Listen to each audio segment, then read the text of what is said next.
Next topic is IUD, intrauterine devices. ये actually एक device है, एक यंत्र है। ठीक है, एक डिवाइस है, एक यंत्र है जिसको एक्सपर्ट नर्स या डॉक्टर फीमेल के यूटेरस में वेजाइना के थ्रू, ऐसा नहीं है कि इंसिजन डाल के सर्जरी करके, नहीं, वेजाइना के थ्रू इंसर्ट कर देते हैं फीमेल के यूटेरस में। और जब तक ये वहां पड़ा रहता है, 4 साल 5 साल तक इवन, तब तक प्रेगनेंसी की संभावनाएं नहीं होती हैं। ठीक है, आईयूडी का फुल फॉर्म हुआ इंट्रा यूटेराइन डिवाइसेस। डिवाइसेस बोले तो एक यंत्र है, यू मतलब यूटेराइन, इंट्रा मन अंदर, यूटेरस के अंदर। ठीक है, most widely accepted, 1 minute, most widely accepted method of contraception in India. India में बहुत ज्यादा इसका इस्तेमाल हो रहा है कॉन्ट्रासेप्शन के रूप में। Considered as ideal method of contraception, very important direct hit question NEET के लिए। Which of the following is ideal method of contraception for female who want to delay the pregnancy. अगर कोई फीमेल प्रेगनेंसी को delay करना चाह रही है, contraception चाह रही है, तो बताओ आइडियल मेथड कौन सा है। कॉन्डोम दे देगा, पिल्स गोली दे देगा, टैबलेट दे देगा, आईयूडी दे देगा। IUD, IUD is the ideal method of contraception. ठीक है, पहली बार ग्रेफेनबर्ग ने इसका इस्तेमाल किया था। पहली जो आईयूडी बनी थी वो एजी की बनी हुई थी, सिल्वर होता है ना एजी, सिल्वर की बनी हुई थी। ठीक है, जब तक वो यूटेरस में पड़ा रहा, फीमेल प्रेग्नेंट नहीं हुई। हालांकि आज के दिनों में एजी को रिप्लेस कर दिया गया है कॉपर से। ठीक है, nowadays copper are used, आज के डेट में कॉपर का इस्तेमाल हो रहा है। ठीक ना, नॉइडेज कॉपर आर यूज्ड, आज के डेट में हम लोग कॉपर का इस्तेमाल कर रहे हैं। ठीक है, तो आईयूडी के बारे में इतना समझ गए। अब देखिए कई तरह की आईयूडी है। जितना साल आप नीट का पेपर देखिएगा पलट के, आपको ये क्वेश्चन आएगा और इस बार भी आएगा, एकदम आता है। 3 तरीके का इसका क्लासिफिकेशन है। Number 1, non medicated, non medicated IUD, non medicated IUD. ठीक है, number 2, copper releasing IUD, copper releasing IUD. ठीक है, पहला हो गया नॉन मेडिकेटेड आईयूडी, दूसरा हो गया कॉपर रिलीजिंग आईयूडी, और तीसरा हो गया हार्मोन रिलीजिंग आईयूडी। थर्ड हो गया आपका हार्मोन रिलीजिंग आईयूडी। सबसे पहले आपको नाम याद रखना है। ठीक है, 3 प्रकार के आईयूडी अवेलेबल हैं, आपको नाम याद रखना है। नॉन मेडिकेटेड आईयूडी, इसमें देख लो जरा, याद रखना। Example, lips loop, lips loop. ठीक है, ये याद रख लोगे। कॉपर रिलीजिंग आईयूडी में याद रख लोगे कॉपर टी, बहुत फेमस है, CU7, और एक याद रखना है आपको मल्टी लोड 375, 375। ठीक है, और हार्मोन रिलीजिंग आईयूडी, जो आईयूडी हार्मोन रिलीज करते हैं, उसमें आपको ध्यान में रखना है LNG20, और एक और याद रख लीजिएगा प्रोजेस्टेरेट। ठीक है, तो हार्मोन प्रोजेस्टेरॉन से प्रोजेस्टेरेट आपको याद रखना आसान हो जाएगा। ठीक है, इतना हो गया। यानी कि जो हमारा आईयूडी है, non medicated, copper releasing, hormone releasing. अभी सबका एक्शन भी हम लोग समझेंगे, तुम लोग भी जो लिखोगे कॉपी में तो उतना जगह छोड़ के लिखना। नॉन मेडिकेटेड में लिपेज लूप, यही एग्जाम में आता है, आपको नाम याद रहना चाहिए। कॉपर रिलीजिंग में तो देखो कॉपर टी, कॉपर से CU7 आ गया, एक मल्टीलोड 375 याद रखोगे। हार्मोन रिलीजिंग में LNG20 और प्रोजेस्टेरेट। पूछेगा कि कौन सा, विच of the following is hormone releasing IUD, which of the following is non medicated IUD, इस तरीके से इसको जरा लिखो।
बात नहीं करो।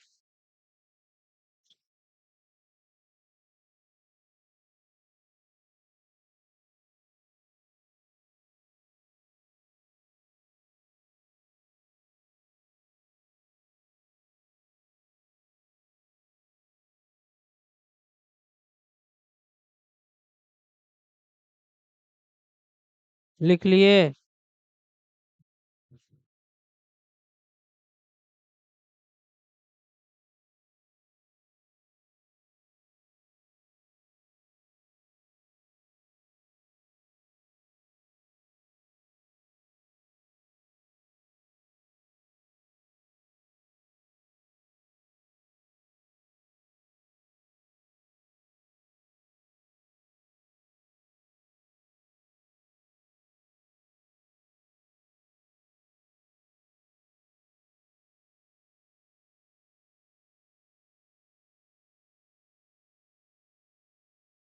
चले आगे।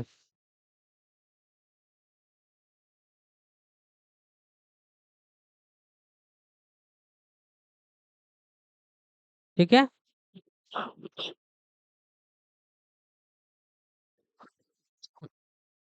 अब देखो, अब सवाल है कि यार नॉन मेडिकेटेड आईयूडी इसको हमने क्यों बोला, why we called it non medicated IUD. Simple सा बात है कि ये बना हुआ किसका होता है, ये हमें देखना है। ये बना हुआ होता है मेड ऑफ इनर्ट मटेरियल। ये इनर्ट मटेरियल का बना हुआ होता है। ठीक है। जैसे कि पॉलीइथीन, पॉलीइथीन ETHEN ना,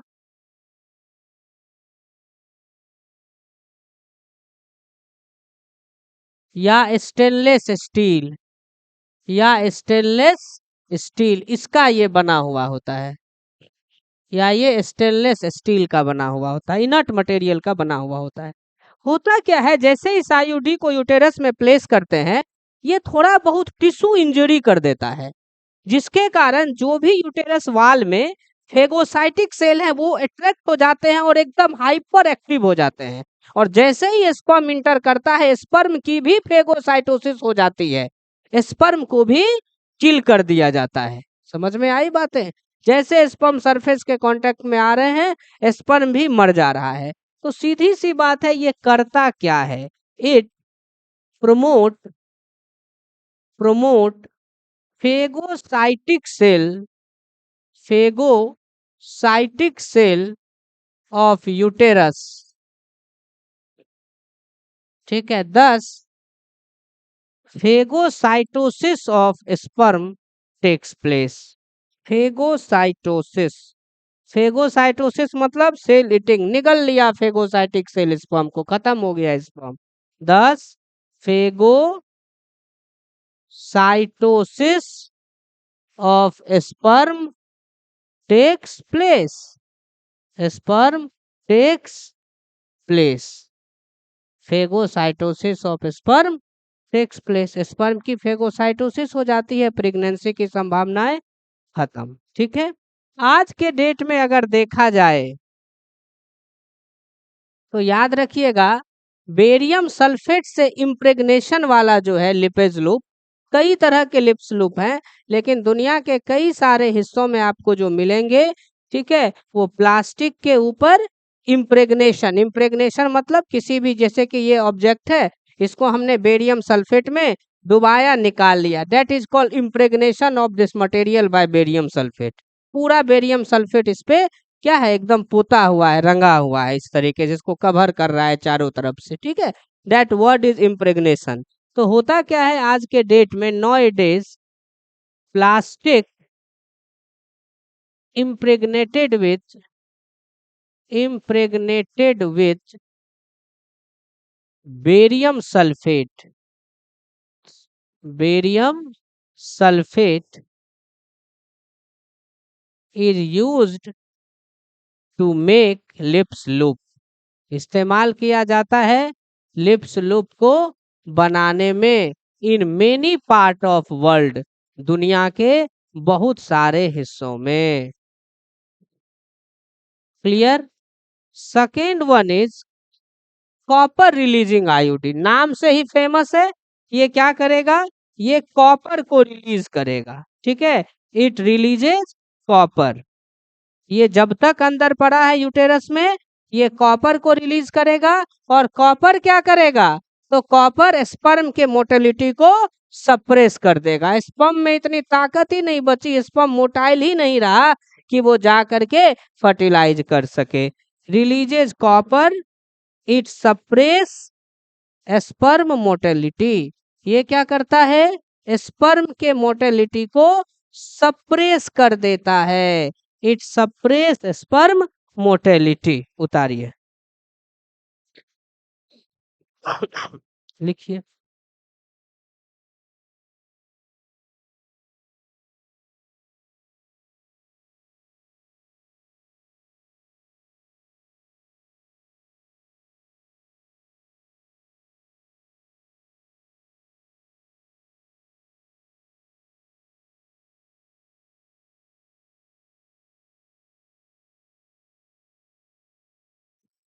लिख लिए।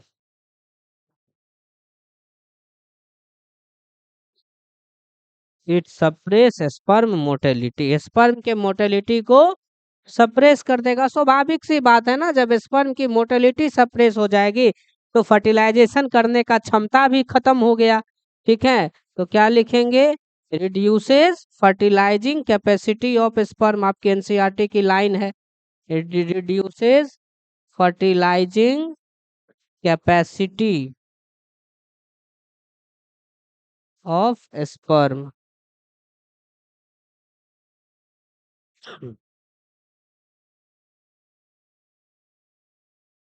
नेक्स्ट है हार्मोन रिलीजिंग आईयूडी, इसका रोल देखेंगे।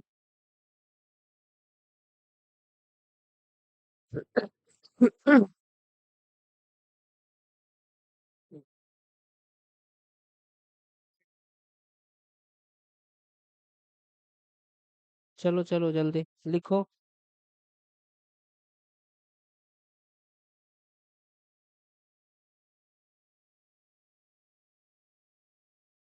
ठीक है, हार्मोन रिलीजिंग, देखो नाम है ना हार्मोन रिलीजिंग, तो स्वाभाविक बात है ये थोड़ा बहुत मात्रा में हार्मोन रिलीज करता रहेगा। जैसे कि प्रोजेस्टेरॉन हार्मोन को ये थोड़ा बहुत मात्रा में रिलीज करता रहेगा, तो वो प्रोजेस्टेरॉन हार्मोन की लेवल ज्यादा रहेगी।